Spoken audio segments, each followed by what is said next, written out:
Alright, for each of the following graphs, decide if A, the function has an even or odd degree, B, the leading coefficient is positive or negative. Okay, so for part 1, if the function has an even or odd degree, well, we can tell here that for part 1, the end behaviors are the same, right? And because the end behaviors are the same, this is going to be an even degree function. And this is for part A. For part B, right, the leading coefficient is positive or negative. Because the end behaviors are found in quadrant 3 and 4, then it's just going to be negative, right? So this is going to be negative, right? The leading coefficient will be negative. Part 2, the function has an even or odd degree. Well, in this case, we have opposite end behaviors. This one goes to positive infinity. This goes to negative infinity. So because you have opposite end behaviors, this is going to be an odd degree function.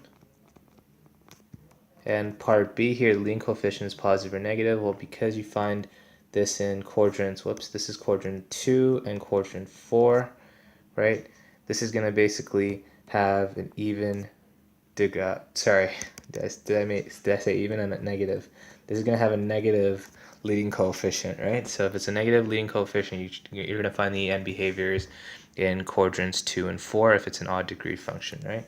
And in question 5 here, and I know it doesn't go in order. I just kind of took these questions from the textbook, but you can see that once again there are opposite end behaviors, and this is basically for part 5 here.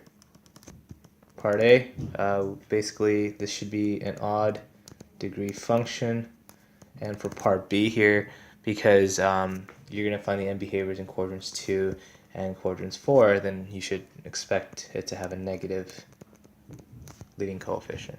Okay, so a few rules just kind of to summarize this, just in case if you need a recap, right? We know that even degree functions have similar end behaviors.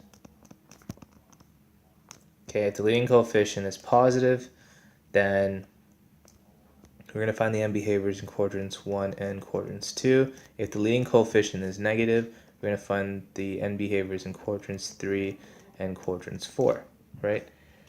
For odd degree functions,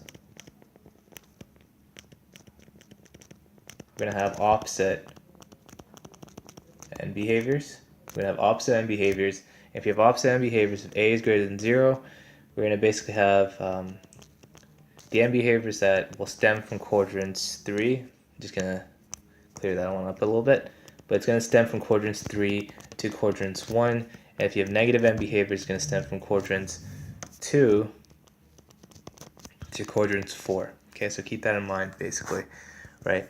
So it's really important to kind of understand these characteristics because it will help you to sketch the polynomial functions a lot more clearer.